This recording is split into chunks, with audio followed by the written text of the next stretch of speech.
Te damos gracias, Señor, por el regalo de este día.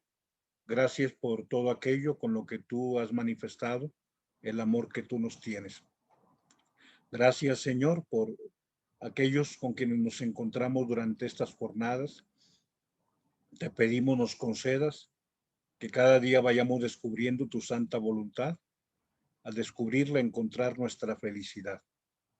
Bendícenos en abundancia y el descanso nocturno te pedimos que restaure nuestras fuerzas para que mañana, renovados nuestros ánimos, podamos seguir sirviéndote con alegría. Bien, les compartí hace un momento la presentación. Adelante, hablamos acerca pues, de tres de los apóstoles de este listado del Shemot. Estos son los nombres. Aquí hablamos de los hijos del trueno, pero también hablaremos de Andrés.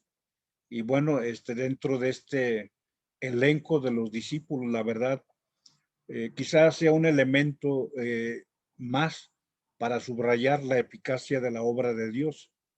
Te lo comento de esta manera.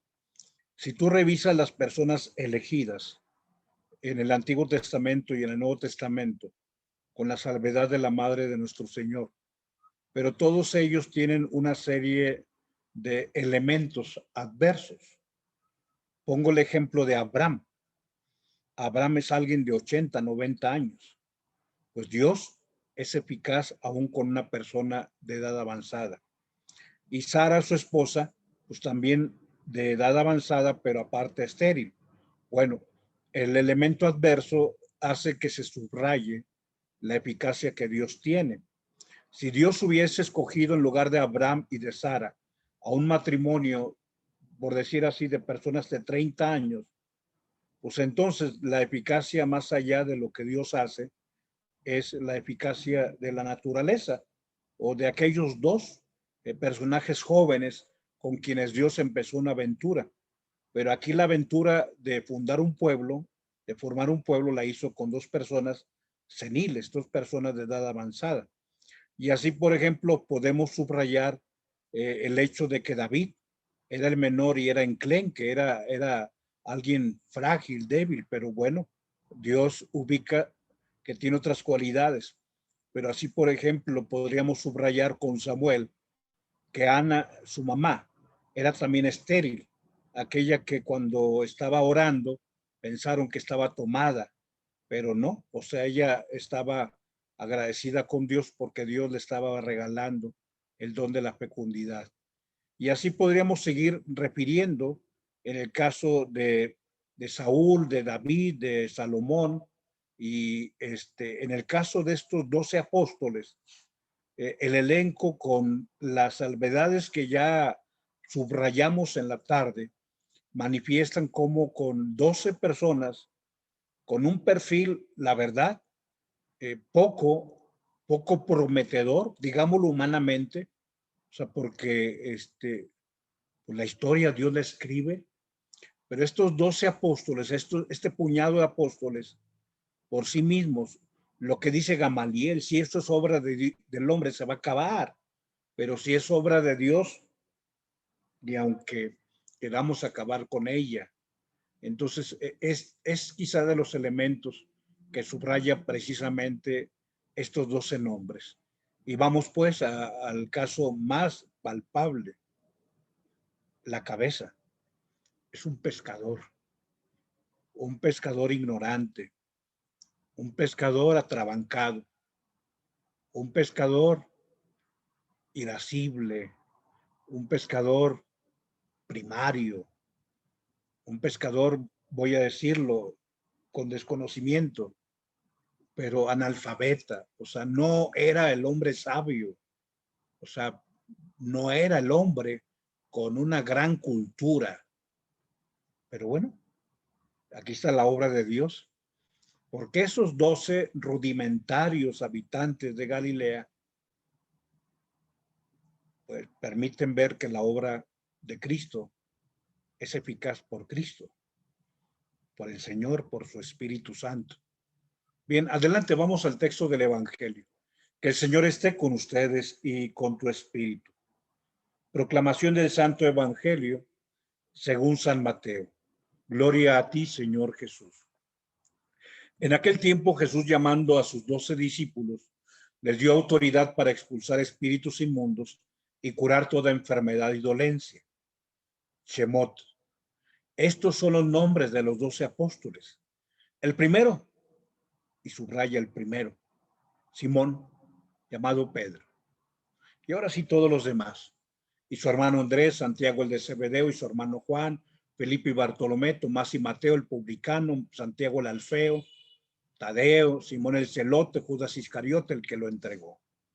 A estos 12 los envió Jesús con estas instrucciones: no vayáis a tierra de gentiles, ni entréis en las ciudades de Samaria, sino id a las ovejas descarriadas de Israel, id y proclamad que el reino de los cielos está cerca. Palabra del Señor. Gloria a ti, Señor Jesús. Bien, hermoso el texto. Y este elenco de nombres prevalece después de más de 2000 años. Ya estamos por llegar a los 2000 años. En 12 años estamos en los 2000 años del sacrificio de Cristo, de la redención, y aquí estamos.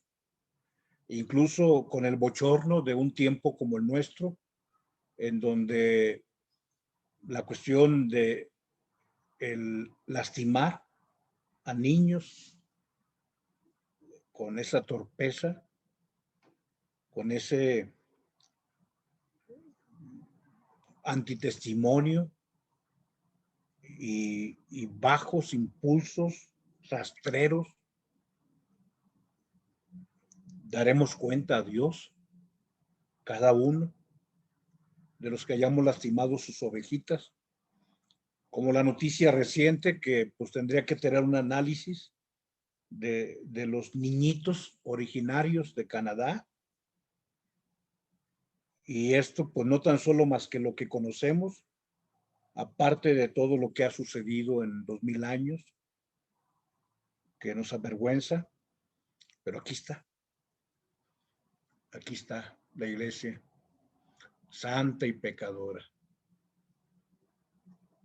Pero bueno, el Señor nos ayude para no lastimar y para continuar. Dice a la línea final: id y proclamad que el reino de los cielos está cerca. Y tenemos que hacerlo, debemos hacer. Adelante. Perdón, subrayé los 3 nombres. Atrás, un poquito, Fer. Su hermano Andrés es el que voy a ver. Santiago el de Alfeo y su hermano Juan. Serán los 3 apóstoles que voy a mencionar un poquito y al final referir, adelante, ahora sí, el final de cada uno de estos 12 nombres, incluyendo 2 apóstoles que no están en este elenco. Pero bien, Andrés, el pragmático, así le llamo. Al parecer era un excelente organizador. El capítulo 6 de San Juan, versículo 1 y siguientes, nos habla de una persona con una capacidad organizacional tremenda, un buen organizador. Como refería, era uno de los 4 apóstoles del círculo íntimo. El elenco así lo presenta como el segundo. O sea, el primero, Simón, llamado Pedro, y el segundo, su hermano Andrés. Era uno de los 4 del círculo íntimo del Señor, hombre eficaz en su obra personal, pionero en la labor misionera del reino. Él es apóstol, voy a decirle, de apóstoles.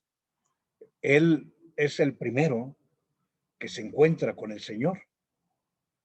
Por ello quisiera nada más, aunque sea un comentario cultural o histórico, referir que la Iglesia Ortodoxa tiene a San Andrés como su primado. O sea, Andrés evangelizó la parte de Oriente, toda la parte de la actual Turquía, toda la parte de la actual Estambul, toda esa parte de la antigua Constantinopla. Bueno, Andrés, él va por su hermano Pedro y le dice: oye, hemos encontrado al Mesías del que nos hablaron. Entonces Pedro va, pero Andrés es, digamos, el pionero en la labor misionera. Entonces inmediatamente compartió con su hermano, con Simón. También esto es bello, o sea, porque a veces sucede que nosotros tenemos encuentros muy fuertes con nuestro Señor, pero nos olvidamos de las ovejas perdidas de Israel, como ya lo hablábamos el día de ayer. Y bueno, Pedro se convierte en el cimiento de la iglesia. O sea, ¿por qué Pedro y no Andrés, al que fue el que el Señor encontró una vez que Juan Bautista le dice, este es el Cordero de Dios que quita el pecado del mundo? Andrés, digamos, va a predicar a las multitudes, pero Andrés va a estar cerca del Señor, conocía lo que estaba ocurriendo, o sea, es alguien que detecta, alguien, vamos a decir, analista de situaciones. Era un ejecutivo comprensivo, un administrador eficaz que analiza la situación que dice, Señor, despídeles porque ya está anocheciendo y no hay comida. Entonces, fíjate cómo es pragmático, cómo es un ejecutivo que comprende, un administrador eficaz, alguien que analiza las situaciones. Adelante. No obstante, este Andrés, que era un hombre con una clara visión, con un pensamiento lógico, que son 5 panes y 2 pescados para tanta gente, tiene una decisión firme, pero su gran fuerza de carácter estaba cimentada en alguien pues, que tiene una estupenda estabilidad. Su problema es ese aspecto humano que hace que de pronto nos olvidemos lo que ya subrayamos al principio. O sea, este elenco que daría pocas expectativas de estos 12, el Shemot, estos son los nombres, pues Dios en su lógica dice, con ellos voy a hacer mi obra. Jesús sabe a quién eligió, pero la lógica humana de Andrés no acepta la lógica de Dios, que va y le dice a Jesús, aquí hay un muchacho, 5 panes, 2 pescados, pero 5 y 2 no cuadran para tanta necesidad. La necesidad está desbordada en el grupo que sigue a nuestro Señor. Y el Señor va a tener una respuesta sabia que brota de la interrogante que el hombre mismo le ha propuesto. Díganles que se sienten, tráiganme los 5 panes y los 2 pescados. Y los sientan en grupos como de 50 y el Señor bendice el pan y los pescados y empieza a repartirlos y mandarlos con los apóstoles. Adelante. Esto debiera servirnos a nosotros. Ojalá comprendiéramos la importancia que tiene tu aportación y mi aportación, así como lo indispensable de nuestra cercanía con Dios y ese poner en sus manos divinas los 5 panes y los 2 pescados de nuestra propia existencia. Ojalá que en torno a los datos desbordantes, la realidad fría, la realidad que calculamos, nunca renunciemos a una esperanza que nos permite ver más allá de la realidad y soñar. Ojalá que en lo que adquirimos no hipotequemos nuestras ilusiones. Ojalá que no renunciemos a la sabiduría de Dios en la información tan lógica, tan desgarradora, que de pronto nos llega, esa lógica de aquellas cosas que son tan limitantes, pero que en la sabiduría de Dios sabemos que Dios sabe obrar y multiplicar si nosotros ponemos lo que nos corresponde. Ojalá que los principios adquiridos en la educación o los conocimientos, pues no hagan que claudiquemos en aquello que hemos recibido desde nuestra educación cristiana. Y ojalá que la fe que ve más allá o que ve lo que no se ve, eh, pues no quede a un lado, sacrificada por nuestro gris pragmatismo. Y aquí subrayo esta palabra pragmático, pragmatismo. El pragmático es el hombre práctico, el hombre racional, el hombre que ve lo que está ante él y que al final de cuentas la razón le hace emitir un juicio, pero de pronto el pragmatismo se vuelve gris.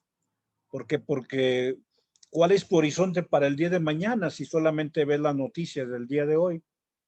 Iría perdiendo la coloración, iría perdiendo todos esos tonos distintos que tiene la vida.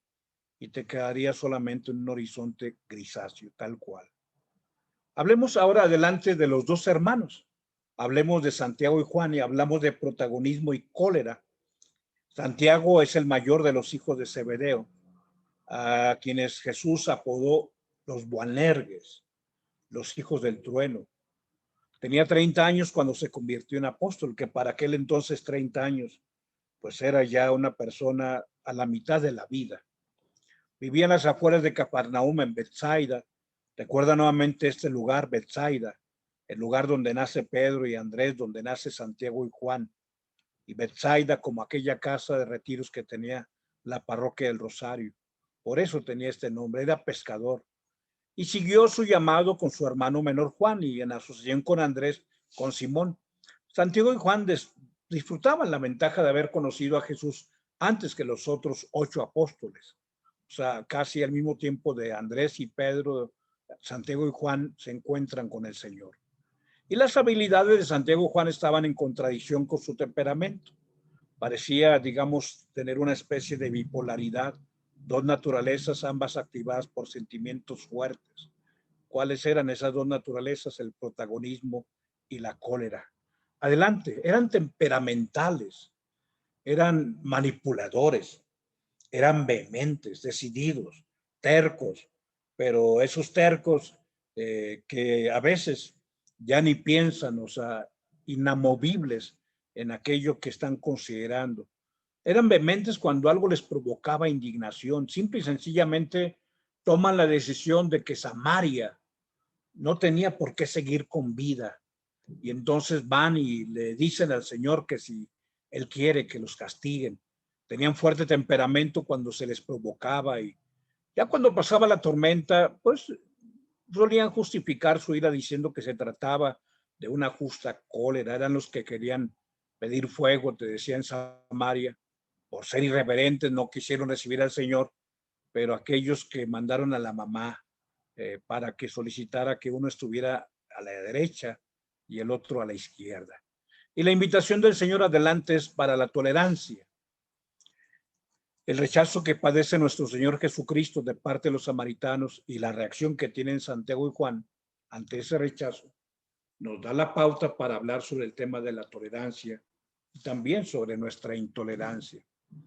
La actitud de respeto y de protección de parte del Señor hacia Samaria, hacia cómo su actitud de corregir a los apóstoles nos invita a que tengamos apertura a la diversidad en el espíritu humano para que comprendamos que nuestra mentalidad sectaria suele ser un verdadero pecado contra el Espíritu Santo. Y sobre todo adelante, que la verdad solamente prevalece por la fuerza de la verdad. Se trata de esa enseñanza que hoy se encuentra muy ad hoc con el tiempo de la vida de la iglesia y con la historia del mundo actual. Es una invitación para que superemos los escándalos humanos y para que vamos en una apertura hacia el respeto y la tolerancia del otro. Recuerda que la finalidad de la tolerancia será siempre ubicar la verdad en sí misma, sabiendo que el diálogo franco y que lo único que la tolerancia excluye es imponer la verdad por la fuerza. Dignitatis Humanae dice que la verdad solamente se puede imponer por la fuerza de la misma verdad. Dignitatis Humana número 1. Estos son los nombres, Shemot. Adelante.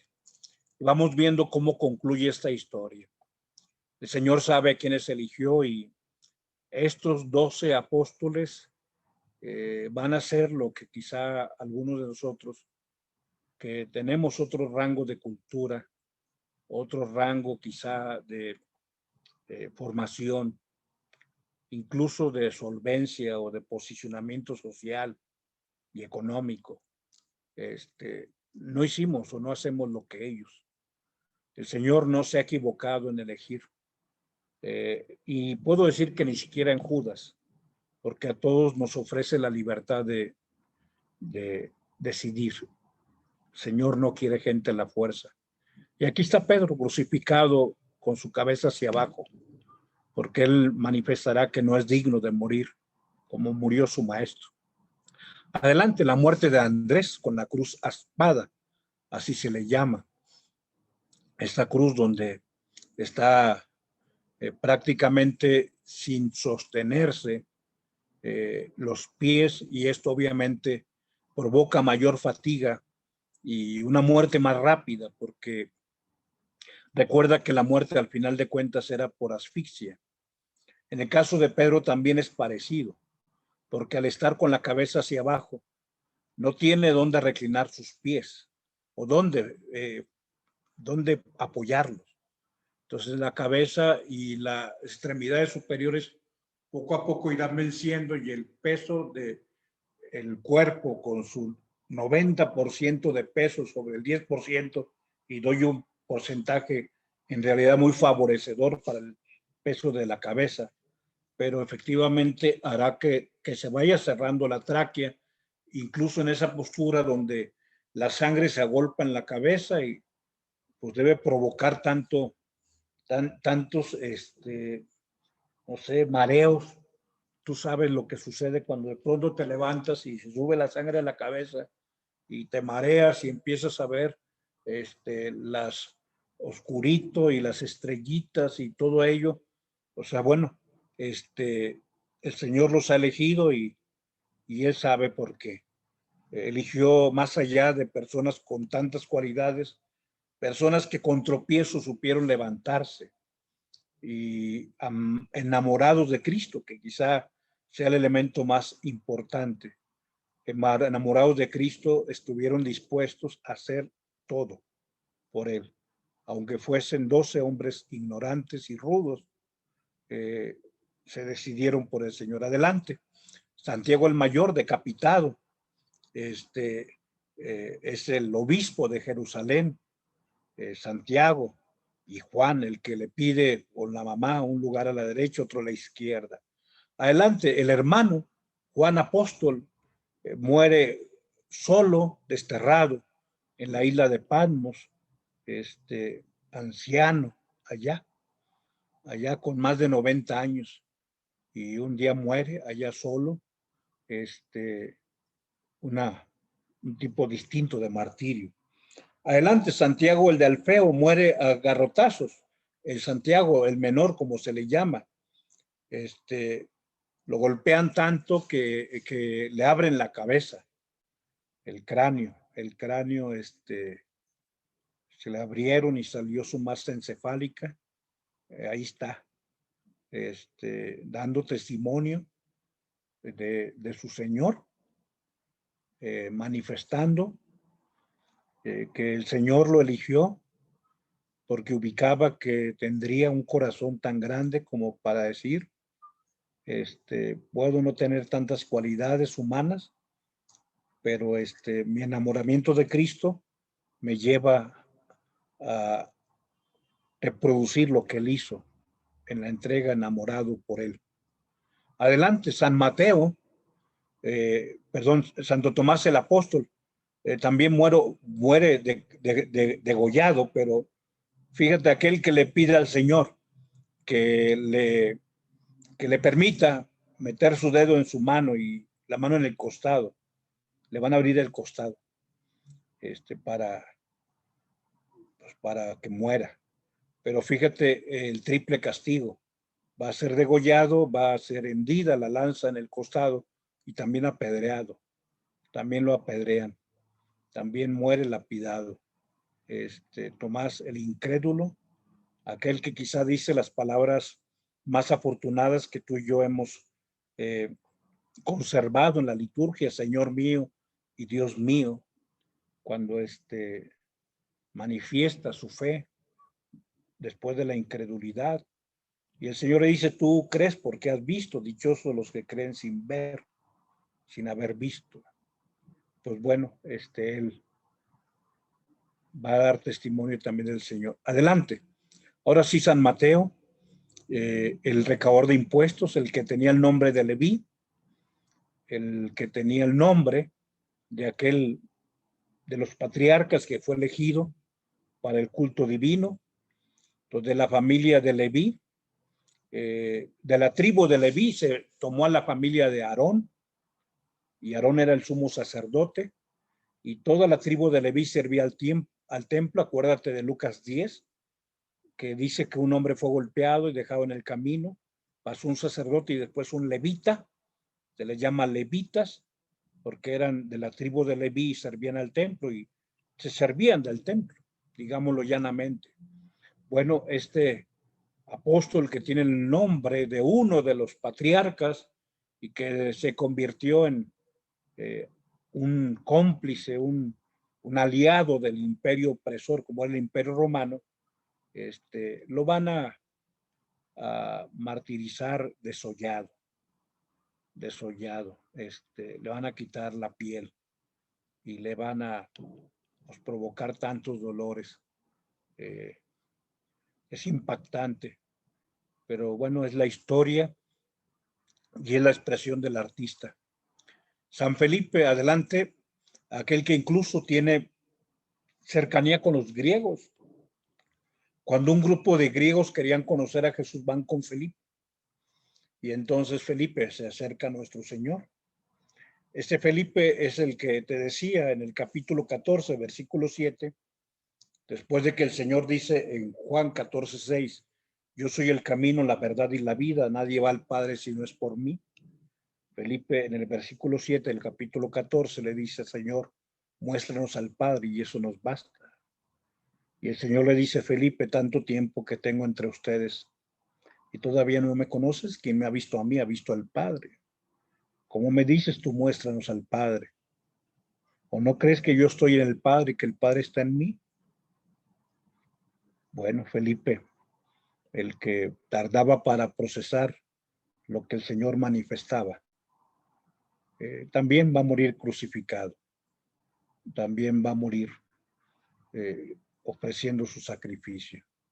Adelante, San Bernabé, también amarrado, desollado, ahí empieza el proceso del desolle, la navaja afilada la trae este hombre en los dientes, amarrado ahí y sobre todo va a ser dejado en un monte para que vengan los animales, que huelan la sangre, para que vengan a comérselo. Y bueno, va a ofrecer su sacrificio al Señor. Adelante, Simón el Celote, el que te decía que era el sicario, el que tenía la espada de dos filos para decididamente acabar con el contrario. Va a ser decapitado y azotado, golpeado totalmente. Aquí me gusta mucho esta especie de grabados porque manifiesta que en los santos Dios triunfa. Lo que parece una derrota de la obra de Dios en la realidad, al ser nosotros dóciles y disponibles a ir al extremo de nuestra vida de fe, Dios triunfa y el demonio pierde. Aquella columna donde cae el demonio habla de alguien que manifestó el triunfo de Dios. Adelante, San Juditas Tadeo, también golpeado, va a ser alguien que lo van a matar, también golpeado. Y allá arriba podrás ubicar en el grabado aquellos dos demonios que hablan acerca también pues, de aquellos que quieren acabar con la obra de Dios. Y bueno, Judas Tadeo también decidido. Adelante, Judas Iscariote, es el único que lejos de dar la vida, se quitó la vida. Pasó a ser el prototipo de lo que no debe ser el apóstol. No se venció a sí mismo, en realidad fue víctima de sí mismo. Adelante, San Pablo. Te decía, vamos a hablar de dos apóstoles más, ya vamos a terminar. San Pablo también decapitado, en Roma. Obviamente, tú puedes ubicar que también fue encadenado, encarcelado. Ahí esta imagen con los perros estirándole la ropa habla del martirio de Pablo. Y adelante, San Matías, que fue el que vino a ocupar el lugar del traidor, también va a ser decapitado con hacha. Le van a cortar y también lo van a, aparte de cortar, de decapitar, también van a cercenar su cuerpo. Van a hacerlo pedacitos. Bien, que el Señor que ha elegido a estos apóstoles y que ha confiado que en ellos la obra iba a prevalecer como ha prevalecido, nos permita que podamos nosotros ser testigos de él y saber que la principal de un apóstol, la principal cualidad es amarlo a él. Y eso hará que si amamos a Dios, a Jesucristo, la obra continúa, porque es de Dios, no de nosotros.